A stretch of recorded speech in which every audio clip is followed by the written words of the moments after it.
Hello folks, I'm Dr. J, co-founder of TradeMonster.com. Stock, options, futures, bonds, ETFs, all on that platform, TradeMonster.com. Pete and I are the co-founders of that.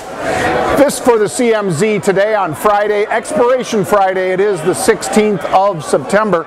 It's quadruple witching, folks. This is one of those big times when you get the futures, the options, the indices all expiring, as well as single stock futures at the same day, all on September 16th. Now, some of the S&P contracts, the ones that trade here at the world's busiest futures exchange, the CME group, those futures options expire on the close today.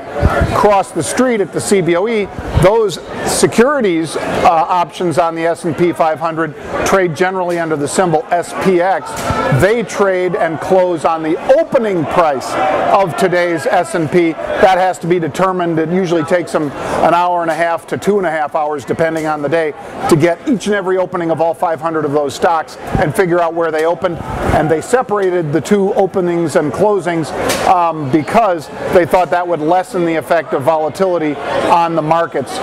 They did that post 1987.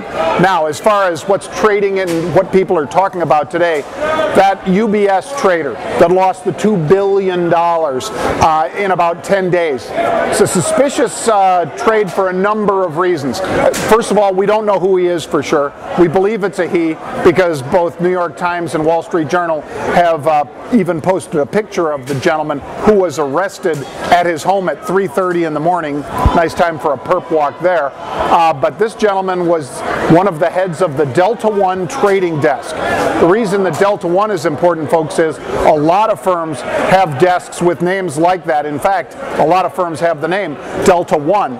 It's usually a desk that will accommodate quantitative trading or quants, that will accommodate program trading, that will accommodate pairs trading where it's exotics. People pick, for instance, the euro dollar versus the S&P 500 or whatever. In other words, they can pick, the customers generally pick their own mix of what they want in a package, and then that investment bank, in particular the Delta One trading desk, will package that up. Now here's one of the big differences and one of the big problems potentially for UBS or anybody else that does that. What you see behind me right here, that's the corn options pit at the CME. Now every contract that trades there, CFTC cleared, Commodity Futures Trading Commission oversees those. Also, there is no contraparty risk. Any man or woman in that pit, once they've made that trade, it doesn't matter if the one side goes broke because there's basically the CME clearing is there to make sure that there's no risk to the contraparty. Exact opposite happens when you're picking up a telephone, creating a customized product that trades between UBS and Goldman Sachs or any of their customers. When they do that, folks, that customized product is not cleared here, or at least very, very little of it, even with Dodd-Frank, like this much, the very tip of the iceberg is cleared here at the CME. The bulk of it just stays off balance sheet. You don't know what somebody has. It's a lot easier to cuff those trades, to take those trades and not report them when they're working against you. That's what I believe this trader did.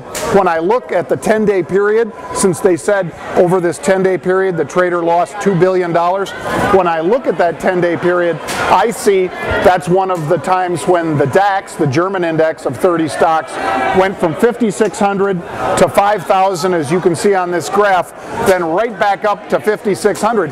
That's a $10% decline plus, and then a 10% gain back.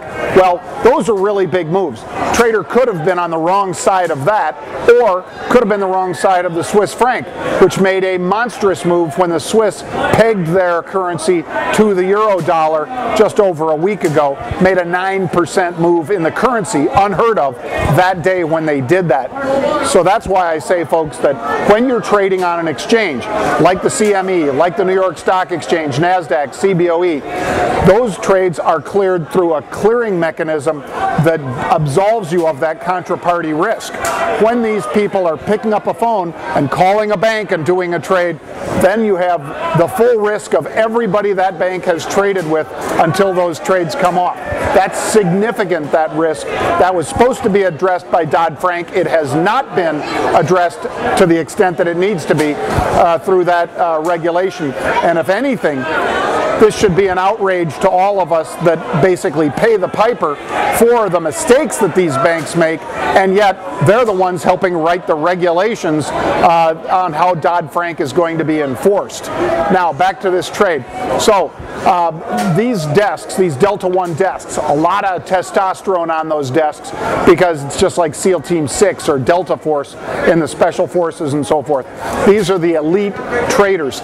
Now, as you might imagine, that can be a bad thing when you're an elite trader with a big ego and you're on the wrong side of a trade. That's why this trader might not have covered, because maybe he was on the wrong side of the DAX as it was going down, or the wrong side of the Swiss franc when it was going down. Doesn't want to cover, cuffs it as long as he can. Finally, the other side saying, hey, you got to send us a couple $1 billion. Whoever he did the trades with says, you know, I want to see that shifted over into my account. That's when UBS catches it. That's the problem, folks. At least in my opinion, that's one way this may have played out. I'm Dr. J, co-founder of TradeMonster.com. Before you commit your cash to any trade, make sure you understand the risks. If you want to really understand risks, you should come on over to Miami, Florida, the Westin Diplomat Hotel, November 11th and 12th. We have an Invest Like a Monster event going on, and it will be fabulous. We've got Dan Fitzpatrick of Stock Market Mentor. We've got Greg Jensen from Options Animal. I will be there. My brother Pete will be there. Guy Adami will be there. Hundreds of investors like you will be there at this event. Again, it's the Westin Miami Diplomat Hotel. It is the 11th and 12th of November. You have plenty of time to get down there, folks. That's a Friday and Saturday. If you can only make the one day, make the Saturday, because Friday is a half day. And if you go to investlikeamonster.com, you'll see all about it. In fact, if you fund an account at TradeMonster for $5,000 or more, they will even pay for your attending of this seminar. It's $199 to attend. I'm Dr. J, co-founder of TradeMonster.com.